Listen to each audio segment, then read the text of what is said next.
ചാച്ചൻ്റെ വീട്ടിൽ ഒട്ടും നിൽക്കാൻ പറ്റത്തില്ല. അവിടെ എനിക്ക് നിൽക്കാൻ പറ്റിയൊരു സാഹചര്യമേ ആയിരുന്നില്ല കേട്ടോ. അപ്പോൾ എന്നെ അവർ അംഗീകരിച്ചിട്ടേ ഇല്ല, ഇപ്പോഴും അംഗീകരിച്ചിട്ടില്ല കേട്ടോ. അവർക്ക് നമ്മളെ അംഗീകരിക്കാനോ സ്നേഹിക്കാനോ ഒന്നിനും പറ്റിയിട്ടില്ല. അവർ എൻ്റെ വീട്ടുകാർ എന്നെ എൻ്റെ ഹസ്ബൻഡിനോട് ഇറക്കി വിട്ടേക്കുവാണ്. ഇല്ല, അമ്മ വീട്ടിൽ പോലും ഞങ്ങൾ പോയി നിൽക്കുന്നത് ഭയങ്കര വിരളമാണ്. പ്രത്യേകിച്ച് കല്യാണം കഴിച്ച് വരുന്നതല്ലല്ലോ, വിളിച്ചിറക്കി കൊണ്ടുവന്നതന്നെയല്ലേ. ആരും എൻ്റെ അടുത്ത് മിണ്ടത്തുമില്ല. ഭയങ്കര പേടിയാണ് എനിക്ക്. എല്ലാവരും എനിക്ക് ഭയങ്കര പേടിയാണ്. ചാച്ചനെ പോലും അറിയിക്കാണ്ട് ഞാൻ അങ്ങ് അറിയും കേട്ടോ. ഹലോ ഗൈസ്, എല്ലാവർക്കും എൻ്റെ പുതിയൊരു വീഡിയോയിലേക്ക് സ്വാഗതം. അപ്പോൾ ഇന്ന് പ്രത്യേകിച്ചൊരു വീഡിയോ ഒന്നും ആയിട്ടല്ല കേട്ടോ ഞാൻ വന്നിരിക്കുന്നത്. വെറുതെ ഒന്ന് സംസാരിക്കാമെന്നൊക്കെ വിചാരിച്ചു വെറുതെ വന്നതാണ്. ഐഷുമോള് കിടന്ന് നല്ല ഉറക്കമാണ് കേട്ടോ. വൈകുന്നേരമാണിത്, ഒരു 8 മണിയൊക്കെ ആയിട്ടേ ഉള്ളൂ. ചാച്ചനാണ് ഇവിടെ ഇല്ല, ചാച്ചന് നൈറ്റ് ഡ്യൂട്ടിയാണ്, ചാച്ചനും പോയി. അപ്പം ഇന്ന് എനിക്കൊരു വല്ലാത്തൊരു മൂഡോ ഉള്ളൊരു ദിവസമാണ്. കുളിച്ച് ഒന്ന് ഫ്രഷൊക്കെ ആയിട്ട് വന്നു. പക്ഷെ എന്താണെന്നറിയില്ല, എനിക്കൊന്ന് ഭയങ്കര ഒരു വിഷമമൊക്കെ. അപ്പോൾ നിങ്ങളായിട്ടൊന്ന് സംസാരിക്കാമെന്ന് വിചാരിച്ചു കേട്ടോ. എന്താ പറയുക, എല്ലാവർക്കും സുഖമല്ലേ, സുഖമായിട്ടിരിക്കുമല്ലേ എല്ലാവരും? ഞാൻ സുഖമായിട്ടിരിക്കണം കേട്ടോ. സുഖമാണെന്ന് വെച്ചാൽ എനിക്കൊരു ക്ലൈമറ്റൊക്കെ മാറുന്നതുകൊണ്ടൊക്കെ ആയിരിക്കാം, എനിക്ക് എന്തോ ഒരു വിഷമം പോലെ ഇന്നത്തെ ഒരു ദിവസം. ചില ദിവസങ്ങൾ അങ്ങനെയാണ് കേട്ടോ.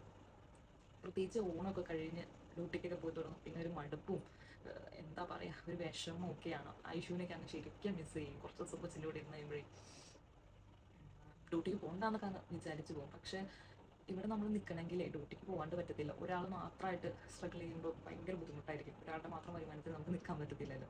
അതുകൊണ്ട് എനിക്ക് ഇഷ്ടമുണ്ടായിട്ടൊന്നും അല്ല കേട്ടോ ഞാൻ പോകുന്നത്. എനിക്ക് സത്യം പറഞ്ഞാൽ എനിക്ക് തീരെ ഇഷ്ടമില്ല ഡ്യൂട്ടിക്ക് പോകാൻ. ഇഷ്ടമില്ലെങ്കിൽ ഞാൻ അങ്ങ് പോവുകയാണ്. ഞങ്ങളിപ്പോൾ ഇവിടെ 6 വർഷമായി. ഞാനിവിടെ 6 വർഷമായി. ചാച്ചനെ ഇപ്പോൾ എനിക്ക് തോന്നുന്നു 14 വർഷമായി, 14ാമത്തെ വർഷമാണെന്ന് തോന്നുന്നത്. ചാച്ചന് വലിയ കുഴപ്പമൊന്നുമില്ല. പക്ഷേ എനിക്ക് എപ്പോഴും നാട്ടിൽ പോകണമെന്നും ഒക്കെയാണ് കേട്ടോ. എനിക്ക് എപ്പോഴും വീട്ടിൽ പോകണം, നാട്ടിൽ പോകണം, അങ്ങനെയൊക്കെ ഒരു തോന്നലാണ്. ഐഷു ആണെങ്കിൽ നാട്ടിൽ ഒട്ടും നിന്നിട്ടില്ല കേട്ടോ. ഐഷുവിന് നാടുമായിട്ടുള്ള ബന്ധം എന്ന് പറഞ്ഞാൽ 10 ദിവസമാണ്. അവൾക്കിപ്പോൾ ചെറിയ കുഞ്ഞല്ലേ, അത്രയ്ക്കൊന്നും അറിവ് ആയിട്ടില്ലല്ലോ. പക്ഷെ എനിക്ക് ഭയങ്കര ഇഷ്ടമാണ് നാട്ടിൽ നിൽക്കാൻ. എനിക്ക് നാട്ടിൽ നിൽക്കാനാണ് ഭയങ്കര ഇഷ്ടം. അപ്പോൾ അതിൻ്റെയൊക്കെ ഒരു വിഷമം ഒക്കെ ആട്ടോ. ഞാൻ കരച്ചിലൊക്കെ വരുന്നത് എനിക്ക്.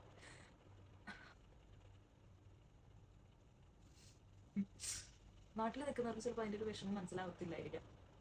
എനിക്ക് 6 വർഷമൊക്കെ ആവും തന്നെ എനിക്കറിയാം ഒക്കെ ഒരു ബുദ്ധിമുട്ട്. ചാച്ചന് ശീലം, ചാച്ചൻ അങ്ങനെ അങ്ങനെ നാട്ടിൽ നിൽക്കണമെന്നൊന്നും ആഗ്രഹമുള്ള ഒരാളല്ല. ആഗ്രഹം ഇല്ലാഞ്ഞിട്ടാണോ അതോ ആളതൊക്കെ ആയിട്ട് ഓക്കെ ആയെന്നാണ് എനിക്ക് തോന്നുന്നത്. പക്ഷെ എനിക്ക് അങ്ങനെ അല്ല, എനിക്ക് ഭയങ്കര ഇഷ്ടമാണ് നാടും. പിന്നെ എനിക്ക് പെരുമ്പാവൂർ എനിക്കിഷ്ടമാണ്, അതുപോലെ തന്നെ കുറമ്പാല എനിക്കിഷ്ടമാണ്, ചാച്ചൻ്റെ വീട് എനിക്കിഷ്ടമാണ്. ഇവിടെ ഞങ്ങൾ ഒറ്റയ്ക്കല്ലേ. ഒറ്റയ്ക്കാന്ന് വെച്ചാൽ പുറത്ത് താമസിക്കുമ്പോൾ നമുക്ക് അങ്ങനെ ഹൈവക്കോ ഒന്നുമില്ല. ഫ്ലാറ്റ് ലൈഫൊക്കെ ആകുമ്പോഴേ നമുക്ക് അറിഞ്ഞൂടാ ആരാണ് അപ്പുറത്തെ ഫ്ലാറ്റിൽ താമസിക്കുന്നത്, ഇപ്പോഴത്തെ ഫ്ലാറ്റിൽ ആരാണ് താമസിക്കുന്നത്, നമുക്ക് അറിഞ്ഞൂടാ.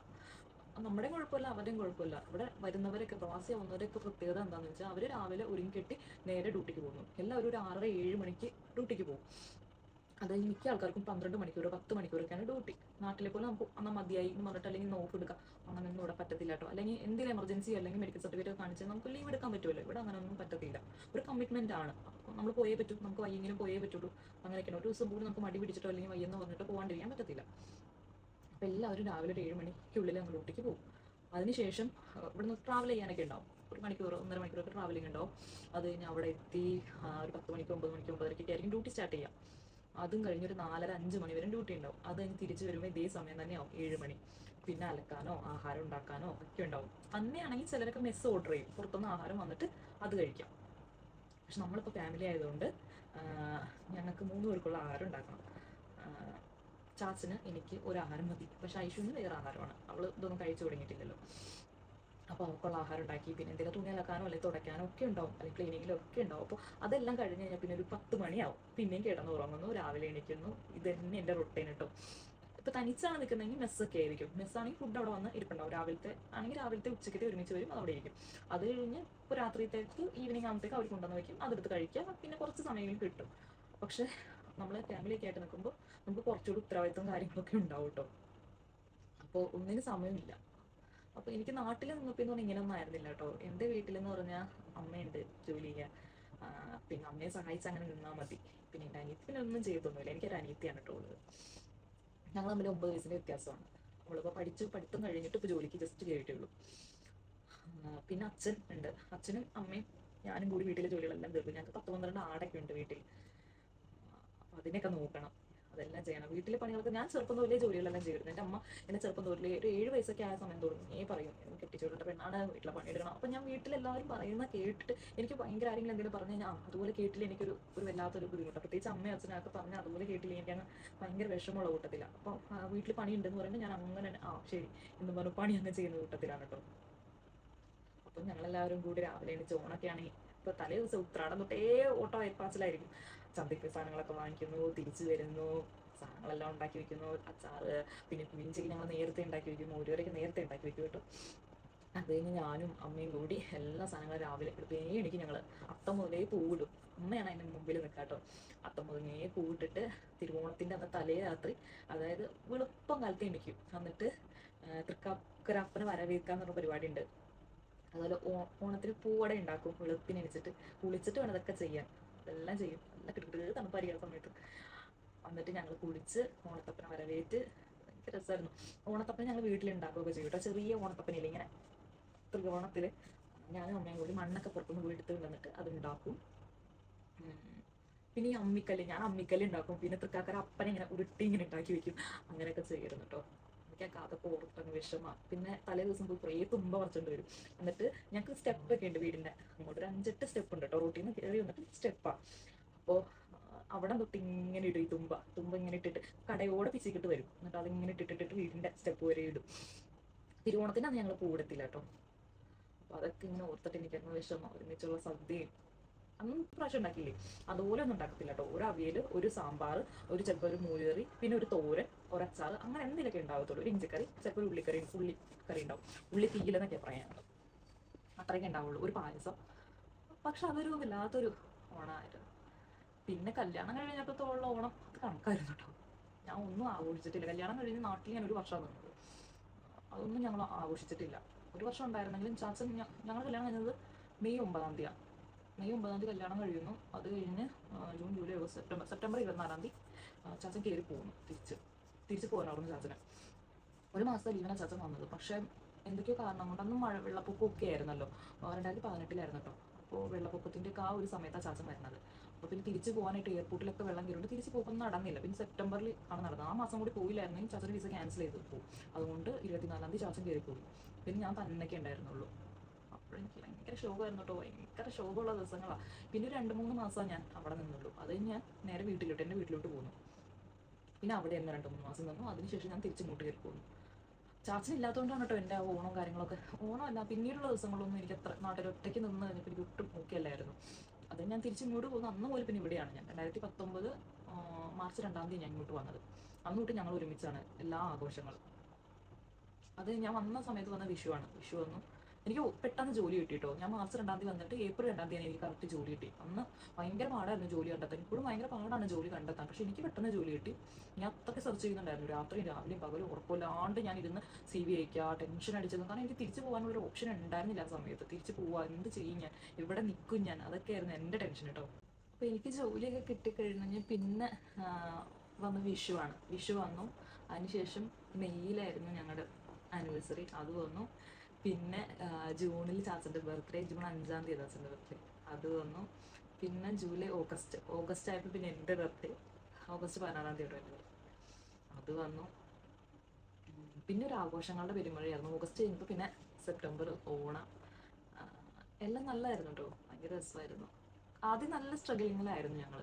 രണ്ടുപേർക്കും ജോലി ഉണ്ടെങ്കിലും വളരെ ബുദ്ധിമുട്ടിയാണ് ഞങ്ങൾ പോകേണ്ടിരുന്നത്. കൊച്ചു റൂമിൽ വന്ന സമയത്ത് ഒരു കുഞ്ഞു റൂം, ചെറിയ റൂമിലാട്ടോ ഞങ്ങൾ താമസിച്ചുകൊണ്ടിരുന്നത്.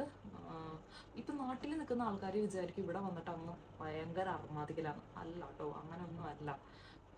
നമുക്കെന്ന് പറഞ്ഞാൽ നാട്ടിലെന്ന് കുറച്ച് കഴിഞ്ഞാൽ നമുക്കൊരു വീടുണ്ടാവുമല്ലോ, ഒരു വീടുണ്ട്. വാടക വീടാണെങ്കിലും ആ ഒരു വീടുണ്ട്. ഇവിടെ അങ്ങനെയൊന്നും അല്ല. ആരിപ്പോൾ നമ്മളെ സഹായിക്കാൻ അച്ഛനോ അമ്മയോ ആരെങ്കിലുമൊക്കെ ഉണ്ടാവുമല്ലോ, അയൽക്കാരെങ്കിലും ഉണ്ടാവും. നമുക്ക് ഒരാളുടെ നിന്ന് വായ്പയായാലും മേടിക്കാം. പക്ഷെ ഇവിടെ അങ്ങനത്തെ ഒരു സിറ്റുവേഷൻ അല്ല. ഇഷ്യൂ എണിച്ചോന്നാട്ടോ ഞാൻ ഇടയ്ക്കിടയ്ക്ക് നോക്കുന്നത്. ഇവിടുത്തെ സിറ്റുവേഷൻ നേരെ തിരിച്ചാണ്. ആരും നമ്മൾ സഹായിക്കേണ്ടാവത്തില്ല. കാരണം ഫ്രണ്ട്സൊക്കെ ഉണ്ടെങ്കിൽ അവർക്ക് അവരുടെ നാട്ടിലോട്ട് പൈസ അയക്കണ്ടേ. ആ ഒരു ഫിക്സഡ് സാലറി അല്ലേ ഉള്ളൂ. ഇപ്പോൾ 1000 രൂപയുള്ളെങ്കിൽ ആ 1000 രൂപയേ ഉള്ളൂ. നമുക്ക് വേറൊരു വരുമാനവും ഇല്ല. നമ്മുടെ ചിലവുകളെല്ലാം ഇവിടുത്തെ കഴിച്ചിട്ട് നമുക്ക് നാട്ടിലോട്ട് അയക്കാനുള്ള പൈസ മാത്രമേ നമ്മുടെ കയ്യിലുള്ളൂ. പിന്നെ വേറൊരാളെ സഹായിക്കുക, 2 പേരെ സഹായിക്കുക, അങ്ങനെയൊന്നും നമ്മുടെ കയ്യിൽ പൈസ ഉണ്ടാവത്തില്ല. അപ്പോൾ അതെല്ലാം കഴിഞ്ഞ് ഞങ്ങൾക്ക് ചെറിയ പൈസ ഉണ്ടായിരുന്നുള്ളൂ ആ ഒരു സമയത്ത്. അപ്പോൾ ആരുടെ അടുത്തും വായ്പ മേടിക്കാനില്ല. ചാച്ചനാണെങ്കിൽ സാലറി ഒത്തിരി പെൻഡിങ് ആയിരുന്നു. 3 മാസം കണ്ടാൽ ആ സമയത്ത് പെൻഡിങ്ങാണ് വരുന്നത്. അപ്പോൾ ഞാനും വന്നു. യാതൊരു നിവൃത്തിയിലാണ് കേട്ടോ ഞാൻ നാട്ടിൽ നിന്ന് കയറി വന്നത്. കാരണം എനിക്ക് നാട്ടിൽ നിൽക്കാൻ പറ്റാത്തൊരവസ്ഥയായിരുന്നു ആ സമയത്ത്. ഞാൻ പറഞ്ഞുതരാം, ഞങ്ങൾ സ്നേഹിച്ച് വിവാഹം കഴിച്ചതാണ്. അപ്പോൾ എൻ്റെ വീട്ടിലും എനിക്ക് നിൽക്കാൻ പറ്റില്ല കുറേ നാൾ. ഓൾറെഡി ഞാൻ 3 മാസത്തോളം നിന്നു. ഇനി അതിൽ കൂടുതൽ എനിക്ക് നിൽക്കാൻ പറ്റത്തില്ല. പിന്നെ ചാച്ചൻ്റെ വീട് ഒട്ടും നിൽക്കാൻ പറ്റത്തില്ല.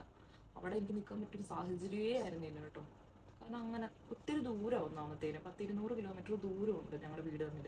ചാച്ചൻ പത്തനംതിട്ടയും ഞാൻ എറണാകുളമാണെന്ന് പറഞ്ഞല്ലോ.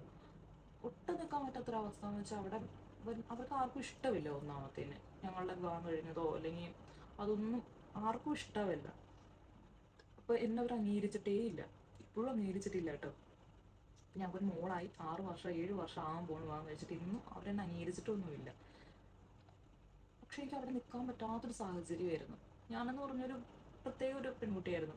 ഇപ്പോഴുള്ള ബോൾഡ്നെസ് ഒന്നും എനിക്ക് അന്നില്ല. പ്രത്യേകിച്ച് എന്ന് പറഞ്ഞാൽ ഞാൻ ഡിഗ്രി കഴിഞ്ഞിട്ടേ ഉള്ളൂ. ഡിഗ്രി അല്ല, PG കഴിഞ്ഞിട്ടേ ഉള്ളൂ. എൻ്റെ PG കഴിഞ്ഞ് വെയിറ്റ് ചെയ്യുകയാണ് റിസൾട്ടിന് വേണ്ടി. റിസൾട്ട് വന്നിട്ടില്ല എനിക്ക്. അപ്പം ഞാൻ വെയിറ്റ് ചെയ്യുന്ന സമയത്താണ് എൻ്റെ വിവാഹം. അത് കഴിഞ്ഞ് അവിടെ ചെന്നപ്പോൾ അവർക്ക് നമ്മളെ അംഗീകരിക്കാനോ സ്നേഹിക്കാനോ ഒന്നിനും പറ്റിയിട്ടില്ല. അവർ പറഞ്ഞുകൊണ്ടിരിക്കണ അല്ലെങ്കിൽ വിശ്വസിച്ചുകൊണ്ടിരിക്കണ എന്താണെന്ന് വെച്ചാൽ എൻ്റെ വീട്ടുകാർ എന്നെ എൻ്റെ ഹസ്ബൻഡിനോട് ഇറക്കി വിട്ടേനെയാണ്. അങ്ങനെയൊക്കെയാണ് അവർ വിശ്വസിച്ചുകൊണ്ടിരിക്കുന്നത്. എനിക്കറിഞ്ഞൂടാ അങ്ങനെ ഏതെങ്കിലും ഇപ്പോൾ 10 മക്കൾ നമുക്ക് ഉണ്ടെങ്കിൽ കൂടി നമ്മൾ നമ്മുടെ മക്കളെ അങ്ങനെ ഒരാളുടെ കൂടെ ഇറക്കി വിടുമെന്ന് എനിക്ക് അറിഞ്ഞൂടാ കേട്ടോ. പൊയ്ക്കോ നീ എനിക്ക് വേണ്ട. നമ്മൾ തമാശയ്ക്ക് കുഞ്ഞുങ്ങളുടെ അടുത്ത് പറയും, നിന്നെ പിള്ളേരെ പിടിച്ച് വിടുമെന്നൊക്കെ. അല്ലാണ്ട് നമ്മൾ നമ്മുടെ മക്കളെ കളയോ ഉപേക്ഷിക്കുമോ? ഒരിക്കലും ചെയ്യത്തില്ല. ഒരു അച്ഛനും അമ്മയും ചെയ്യത്തില്ല അത്. അങ്ങനെ അവരെപ്പോഴും അങ്ങനെ തന്നെ വിശ്വസിച്ചുകൊണ്ടിരിക്കണം എൻ്റെ അച്ഛനും അമ്മ ഇറക്കി വിട്ടേന്ന്. അതെങ്ങനെയാണെന്ന് എനിക്ക് അറിഞ്ഞൂടാ. എൻ്റെ അച്ഛനും അമ്മയ്ക്കും ഞാൻ എൻ്റെ ഹസ്ബൻഡിൻ്റെ കൂടെ പോയ കാര്യം അറിയണത് ഞങ്ങൾ വിളിച്ച് പറഞ്ഞപ്പോഴാണ്. ഞാൻ എൻ്റെ റിസൾട്ട് അറിയാൻ പോകണമെന്ന് പറഞ്ഞിട്ട് അല്ലെങ്കിൽ എൻ്റെ സർട്ടിഫിക്കറ്റ് മേടിക്കാൻ പോകണമെന്ന് പറഞ്ഞിട്ടാണ് വീട്ടിൽ നിന്ന് ഇറങ്ങിയത്. അപ്പോൾ പിന്നെ അവർ പോലും പറഞ്ഞിട്ടില്ല. ആ 2 ജോഡി ഡ്രസ്സും പിന്നെ എൻ്റെ സർട്ടിഫിക്കറ്റുകൾ, ഡിഗ്രി വരെ പഠിച്ച സർട്ടിഫിക്കറ്റ് മാത്രമേ എൻ്റെ കയ്യിലുള്ളൂ. PGയുടെ സർട്ടിഫിക്കറ്റ് എൻ്റെ ഹസ്ബൻഡിൻ്റെ വീട്ടിലോട്ടാണ്, പത്തനംതിട്ടയ്ക്കാണ് വന്നത് കൂടി. അപ്പോൾ അങ്ങനെ ഒന്നും പറയണ്ട. അപ്പോൾ അവരങ്ങനെ എത്ര പറഞ്ഞാലും നമ്മളിപ്പോൾ എത്ര പറയാനല്ലേ നമുക്ക് പറ്റൂ. അന്നെന്ന് പറഞ്ഞാൽ ഞാൻ ഒട്ടുമില്ല, ഞാൻ അശുവാ. ആരെങ്കിലും ഒന്ന് അച്ചിട്ടാൽ പോലും എനിക്കങ്ങ് പേടിയാണ്. എനിക്കങ്ങ് ഭയങ്കര പേടിയാണ്. ഞാൻ വീട്ടിൽ നിന്നൊന്നും മാറി നിന്നിട്ടുള്ള ആളല്ല. ഞാൻ ചെറുപ്പം മുതലേ എൻ്റെ വീട് അയലത്ത് പോലും ഞാൻ പോയിരിക്കത്തില്ല. എനിക്കങ്ങനെ എന്താ പറയുക, ഒരാളുടെ വീട്ടിൽ പോയിരിക്കാനോ ഒരു മണിക്കൂർ 2 മണിക്കൂർ അങ്ങനെ പോയിരിക്കാൻ എനിക്ക് പറ്റത്തില്ല. എനിക്കങ്ങ് ഭയങ്കര ഒരു പേടിയാണ്. ഒന്നാമത്തേന് എൻ്റെ അമ്മ വിടത്തില്ല. അയൽവക്കത്തൊന്നും എൻ്റെ അമ്മ വിടത്തില്ല കേട്ടോ. ഒരിടത്തും വിടത്തില്ല, അയൽവക്കത്തൊന്നല്ല ഒരിടത്തും വിടത്തില്ല. അമ്മ വീട്ടിൽ പോലും ഞങ്ങൾ പോയി നിൽക്കുന്നത് ഭയങ്കര വിരളമാണ്. 5-10 ദിവസമൊന്നും ഞങ്ങൾ പോയി നിൽക്കത്തില്ല. കൂടിപ്പോൾ 1-2 ദിവസം. വെക്കേഷൻ ആണെങ്കിൽ തന്നെ 3 ദിവസം മാക്സിമം. അതിൽ കൂടുതൽ ഞങ്ങൾ പോയി നിൽക്കില്ല. അങ്ങനെ പോയി നിൽക്കുന്നുണ്ടെങ്കിൽ എന്തെങ്കിലും അത്യാവശ്യത്തിന് മാത്രമാണ് ഞങ്ങൾ പോയി നിൽക്കാറ്. അല്ലാണ്ട് എനിക്ക് എവിടെയും പോയി നിന്നുള്ള എക്സ്പീരിയൻസ് ഇല്ല. അപ്പം ഞാൻ ഇവിടെ വന്നപ്പോൾ ഞാൻ ഭയങ്കരമായിട്ട് ഒറ്റപ്പെട്ടു. പ്രത്യേകിച്ച് കല്യാണം കഴിച്ച് വരുന്നതല്ലല്ലോ, വിളിച്ചിറക്കി കൊണ്ടുവന്നതന്നെയല്ലേ. അപ്പോൾ എനിക്ക് പെട്ടെന്നായിപ്പോയി വിളിച്ചിറക്കി കൊണ്ടുവരലും കാര്യങ്ങളൊക്കെ പെട്ടെന്നായിപ്പോയി. എനിക്കങ്ങ് പഠിച്ചിറങ്ങി നിൽക്കണോ, ഞാൻ പെട്ടെന്ന് വിളിച്ചിറക്കി കൊണ്ടുവന്നു. അപ്പം എനിക്ക് എന്താ ചെയ്യണ്ടേ, ആരെയും എനിക്ക് അറിയത്തില്ല. ഒരാളെ എനിക്ക് അറിഞ്ഞുകൂടാ അവിടത്തെ. ആരും എൻ്റെ അടുത്ത് മിണ്ടത്തുമില്ല. ആരും എൻ്റെ അടുത്ത് മിണ്ടത്തില്ല കേട്ടോ. എന്തോ പാകിസ്ഥാൻ സൈന്യക്കാരെ കാണുന്ന പോലെയാണ് ഇവർ എന്നെ കാണുന്നത്.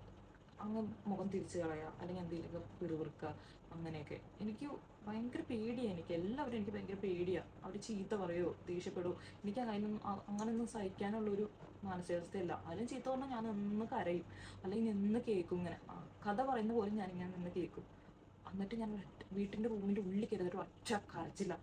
ആരും കാണിക്കത്തില്ല. ചാച്ചനെ പോലും അറിയിക്കാണ്ട് ഞാനങ്ങ് കരയും കേട്ടോ. ഇവരാണെങ്കിൽ എന്തെങ്കിലുമൊക്കെ പറയും, നമ്മളെ കരയിക്കാനും വിഷമിപ്പിക്കാനൊക്കെ വേണ്ടിയിട്ട് എന്തെങ്കിലുമൊക്കെ പറയും. വീട്ടിൽ നിന്നുള്ള കോളുകളൊക്കെ ഞാൻ ഇഗ്നോർ ചെയ്തു. കാരണം എന്താണെന്ന് വെച്ചാൽ ആ സമയത്ത് എന്നോട് പറഞ്ഞ വീട്ടിലോട്ട് തിരിച്ചു വാ എന്നുള്ളൊരു സംസാരമായിരുന്നു. ഞങ്ങൾ പിടിയിൽ നിന്ന് ഇറങ്ങിപ്പോയതൊന്നും അല്ല കേട്ടോ. ചാച്ചൻ നാട്ടിൽ വരുന്നത് April 3-ാം തീയതിയാണ് ചാച്ചൻ നാട്ടിൽ വരുന്നത്. അത് കഴിഞ്ഞ് ചാച്ചൻ്റെ ചേട്ടൻ്റെ വിവാഹം ഉണ്ടായിരുന്നു. വിവാഹം കഴിഞ്ഞു 9-ാം തീയതി ആയിരുന്നു വിവാഹം. ആ വിവാഹത്തിന് പങ്കെടുക്കാൻ വന്ന 1 മാസം ലീവിനാണ് ചാച്ചൻ വന്നത്. എന്തോ കാരണവശാൽ ചാച്ചന് തിരിച്ചു പോകാൻ പറ്റിയില്ല. അപ്പോൾ ആ മാസം തന്നെ 20-ാം തീയതി 24-ാം തീയതി ആയപ്പോൾ ചാച്ചൻ എന്നെ എൻ്റെ വീട്ടിലോട്ട് പെണ്ണ് ചോദിച്ചു വന്നു. ചാച്ചൻ്റെ അച്ഛൻ, അതായത് എൻ്റെ അമ്മായച്ചൻ, പിന്നെ അവരുടെ അങ്കിള്, പിന്നെ ഇവരുടെ ചേട്ടൻ, ഇവർ 4 പേരും കൂടിയാണ് പെണ്ണ് ചോദിച്ചു വന്നത്. അവർ പെണ്ണ് കാണാൻ വന്നു. അവർക്കെല്ലാം ഓക്കെ ആയിട്ട് പോയതാണ്. ഓക്കെ ആവാനൊന്നുമില്ല, ഞങ്ങൾ തമ്മിൽ ഇഷ്ടത്തിലായിരുന്നു ആ സമയത്ത്. അത് കഴിഞ്ഞ് അവർ തിരിച്ച് എന്നാൽ ശരി, നിങ്ങൾ ഒരു ദിവസം തീരുമാനിച്ചിട്ട് ഞങ്ങളുടെ വീട്ടിലോട്ട് പോവാം, വന്ന് കണ്ടിട്ട് പിന്നെ ബാക്കിയുള്ള നിശ്ചയം പോലെ നടത്തണേ അങ്ങനെ നടത്താം, അങ്ങനെയൊക്കെ പറഞ്ഞ് തിരിച്ച് പോയ ആൾക്കാർ പെട്ടെന്ന് ഒരു ദിവസം വിളിച്ചിട്ട് പറയണു, ഇല്ല, വിവാഹം നടക്കത്തില്ല എന്നാണ് പറയുന്നത്. പെട്ടെന്ന് അങ്ങോട്ട് ആരും വരണ്ട എന്ന്. അപ്പം ഞങ്ങൾക്ക് വിവാഹം കഴിക്കാണ്ടിരിക്കാൻ പറ്റത്തില്ല. ഈ വിവാഹം നടക്കണ്ട എന്ന് പറഞ്ഞു കഴിഞ്ഞാൽ എനിക്ക് നടത്താണ്ടിരിക്കാൻ പറ്റത്തില്ല. കാരണം ഞങ്ങൾ നമ്മൾ ഇഷ്ടത്തിലാണ്. വേറൊരു വിവാഹത്തിനെ കുറിച്ച്, വേറൊരു ജീവിതത്തെക്കുറിച്ച് ഞങ്ങൾ ആ സമയത്ത് ചിന്തിച്ചിട്ടില്ല. പക്ഷെ എനിക്ക് പിന്നെയും, എനിക്ക് ഇനിയും സമയം വേണം, കാരണം എനിക്ക് ഇനിയും പഠിക്കാൻ പോകണം. അപ്പം അങ്ങനെയൊക്കെ എനിക്ക് ആഗ്രഹമുണ്ട്. എൻ്റെ അമ്മയൊക്കെ എന്ന് പറഞ്ഞു കഴിഞ്ഞാൽ ഇവരുടെ വാക്കും കേട്ട് വിശ്വസിച്ചിട്ട് ഇരിക്കുവാണ്. കാരണം അവർ പറഞ്ഞാൽ ചെറുക്കന് പെട്ടെന്ന് കയറി പോകണം, ഒരു മാസത്തെ ലീവല്ലേ ഉള്ളൂ, അപ്പോൾ പെട്ടെന്ന് വിവാഹം നടക്കണം, അല്ലെങ്കിൽ നിശ്ചയം നടത്തിയിട്ട് വെച്ചിട്ട് പോവാം, അങ്ങനെയുള്ളതാണ്. അപ്പം എൻ്റെ അമ്മയുടെ ഒരു പ്രോപ്പർട്ടി ഉണ്ടായിരുന്നു കുറച്ച് ദൂരെ ഒരു സ്ഥലത്ത്. അപ്പം അമ്മയ്ക്ക് വീതമൊന്നും കിട്ടിയിട്ടുണ്ടായിരുന്നില്ല അമ്മ വീട്ടിൽ നിന്ന്. അപ്പം അതെല്ലാം വിറ്റിട്ട് വേണം എൻ്റെ വിവാഹം നടത്താൻ. പിടിയുന്നതല്ലേ, അപ്പോൾ ഒന്നും ഒരുക്കങ്ങളോ ഒക്കെ ചെയ്യണമെങ്കിൽ പൈസയുടെ ഒരു പ്രശ്നമല്ലേ. അപ്പോൾ അതിനൊക്കെയുള്ള ഏർപ്പാടൊക്കെ ചെയ്ത് അമ്മ അവിടെ പോയി പറഞ്ഞ് അതെല്ലാം ചെയ്തിട്ട് ഇരിക്കുമായിരുന്നു കേട്ടോ. അമ്മയ്ക്കാണെങ്കിൽ ഒരു ആങ്ങളേ ഉള്ളൂ, ആങ്ങള് വിവാഹം കഴിച്ചിട്ടൊന്നുമില്ല, ഞങ്ങളുടെ അമ്മാവൻ. അപ്പോൾ അവരുടെ അടുത്തൊക്കെ ആലോചിച്ചിട്ടൊക്കെ വേണം. അപ്പം ഒന്നാമത്തേന് ഇവരാരും കണ്ടിട്ടില്ല, പിന്നെ ഞങ്ങൾക്ക് തമ്മിൽ ഇഷ്ടമായതുകൊണ്ടാണ് ഇത്രയൊക്കെ കാര്യങ്ങൾ ഒരുക്കുകയും ചെയ്യുകയൊക്കെ ചെയ്യുന്നത്. പിന്നെ ഇത്ര ദൂരത്തേക്ക് പോകണമെങ്കിൽ എല്ലാവരെയും അറിയിക്കുകയും പറയുകയൊക്കെ വേണമല്ലോ. അപ്പോൾ ഓൾമോസ്റ്റ് എല്ലാവരും ഒരു 10-15 പേരെങ്കിലും അവരുടെ വീട്ടിൽ പോയി കാണണ്ടേ, ഇത്രയും ദൂരത്തല്ലേ, നമുക്ക് അറിയത്തൊന്നുമില്ലല്ലോ. അങ്ങനെയും പറഞ്ഞിട്ട് ഇവരെല്ലാവരും 10-15 പേര് പോവാം, മെയ്യിൽ ഒരു 5-ാം തീയതി 6-ാം തീയതി ആകുമ്പോഴത്തേക്കും പോവാം, വണ്ടി വിളിച്ച് പോവാന്നൊക്കെ പറഞ്ഞ് ഇങ്ങനെ ഇരിക്കുവാണ്. അപ്പോഴാണ് ഇവിടെ നിന്ന് വിളിച്ചിട്ട് പറയണത്, വേണ്ട, നിങ്ങൾ ആരും കൂടെ വരണ്ട, ഞങ്ങൾക്ക് ഇതിനകത്ത് താല്പര്യമില്ല. പെട്ടെന്നൊരു അപമാനമായിപ്പോയി. അയ്യോ, അങ്ങനെ ഇത്രയും പേര് അറിയുകയൊക്കെ ചെയ്തിട്ടില്ലേ. അപ്പോൾ എൻ്റെ വീട്ടുകാർ പറഞ്ഞ ചെറുക്കനെ ഏതാണെന്ന് കണ്ടിട്ടില്ലല്ലോ, അപ്പോൾ അടുത്ത വിവാഹത്തിനുള്ള സെറ്റപ്പ് ആക്കാം, നമുക്ക് അടുത്ത ഒരു വിവാഹം ആലോചിച്ചിട്ട് നമുക്ക് അതങ്ങ് നടത്താം, ഇത്രയും പേരും കൂട്ടിയിട്ട് നമുക്ക് അത് കാണാൻ പോവാം. അപ്പം ആരും വേറെ ഒന്നും തോന്നത്തില്ല, ആൾക്ക് ഒന്നും വിഷമം തോന്നത്തില്ല, മുടങ്ങിപ്പോയി എന്ന് പറയണ്ടല്ലോ എന്ന് വിചാരിച്ചിട്ട്. അപ്പോഴത്തേക്കും ചാച്ച പറഞ്ഞു, ഇല്ല, അങ്ങനെ ഞാൻ പറഞ്ഞു ചാച്ചനെ വിളിച്ചിട്ട്, എനിക്കിത് അടുത്ത് വിവാഹം നോക്കുന്നുണ്ട്, ഞാൻ എന്താ വേണ്ടത്, എന്തായാലും അടുത്ത വിവാഹത്തിലോട്ട് പോവാണ് എന്ന് പറഞ്ഞിട്ട് ഞാൻ പതുക്കെ അങ്ങ് ഇതായി. കാരണം എന്താ ചെയ്യേണ്ടതെന്ന് അറിയില്ല, എനിക്ക് എന്ത് ചെയ്യണമെന്ന് അറിയത്തില്ല ആ സമയത്ത്. അങ്ങനെ ചാച്ചൻ എന്നോട് പറഞ്ഞു, ഓക്കെ, നീ ഒരു കാര്യം ചെയ്യ്, എന്നെയാണ് വിവാഹം കഴിക്കണ്ടെങ്കിൽ ഇപ്പം നീ എൻ്റെ കൂടെ ഇറങ്ങിപ്പോന്ന് പറഞ്ഞു. കാരണം എനിക്ക് വെയിറ്റ് ചെയ്യാൻ സമയമില്ല, എനിക്ക് ഇത്രയേ ഉള്ളൂ ലീവ്, എനിക്ക് ഇത്തിരി കൂടി വേണി, ഒരു മാസം കൂടി ഞാൻ വേണി ലീവ് നീട്ടാം, അതിൽ കൂടുതൽ എനിക്ക് പറ്റത്തില്ല. ചിലപ്പോൾ 2 വർഷം കഴിഞ്ഞായിരിക്കും ഞാൻ തിരിച്ചു വരുന്നത്. അപ്പം നീ ആരെങ്കിലും വിവാഹം കഴിച്ചിട്ടുണ്ടാവും, ആ ഒരു സമയം വരെ നോക്കിയിരിക്കാൻ എനിക്ക് കഴിയത്തില്ല, നിങ്ങൾക്ക് താല്പര്യമുണ്ടെങ്കിൽ നിങ്ങൾ ഇറങ്ങിപ്പോരെ, നീ ഇറങ്ങിപ്പോരെ എന്ന് പറഞ്ഞു. അങ്ങനെ ഞാൻ ഇറങ്ങിപ്പോന്നു, മെയ് 9-ാം തീയതി ഇറങ്ങിപ്പോന്നു. ഞങ്ങൾ നേരെ, ചാച്ച നേരെ എറണാകുളത്ത് വന്ന് എന്നെ കൂട്ടിക്കൊണ്ട് ഞാൻ വീട്ടിൽ നിന്ന് ഇറങ്ങുകയാണ്. ഞാൻ സാധാരണ രീതിയിൽ സർട്ടിഫിക്കറ്റ്, പിന്നെ ഒരു ജോഡി ഡ്രസ്സും, പിന്നെ ഇട്ടിരിക്കുന്ന ഒരു ജോഡി ഡ്രസ്സും, അത് മാത്രമേ ഉള്ളൂ കേട്ടോ. വേറെ ആഭരണങ്ങളോ കാര്യങ്ങളോ ഒന്നും ഞാൻ എടുത്തിട്ടില്ല, കയ്യിൽ 10 പൈസ ഞാൻ എടുത്തിട്ടില്ല, ഒന്നുമില്ല എടുക്കാനായിട്ട് എൻ്റെ കയ്യിൽ.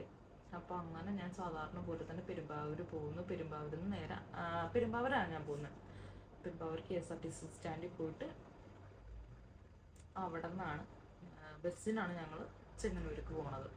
ചെങ്ങന്നൂർ ചെന്നപ്പോൾ, ചെങ്ങന്നൂർ ബുധനൂർ എന്ന് പറഞ്ഞ സ്ഥലത്ത് ഗുരുമന്ദിരത്തിൽ വെച്ചാണ് വിവാഹം കഴിക്കുന്നത്. അപ്പം ഇതൊക്കെ ഓർത്ത് കുറേ വർഷം, 7 വർഷം പഴക്കമായതുകൊണ്ട് എനിക്കത് ഓർത്തിട്ട് ഒരു പഴയ കാര്യങ്ങൾ ഓർക്കുമ്പോൾ ഭയങ്കര ടെൻഷനും കാര്യങ്ങളും.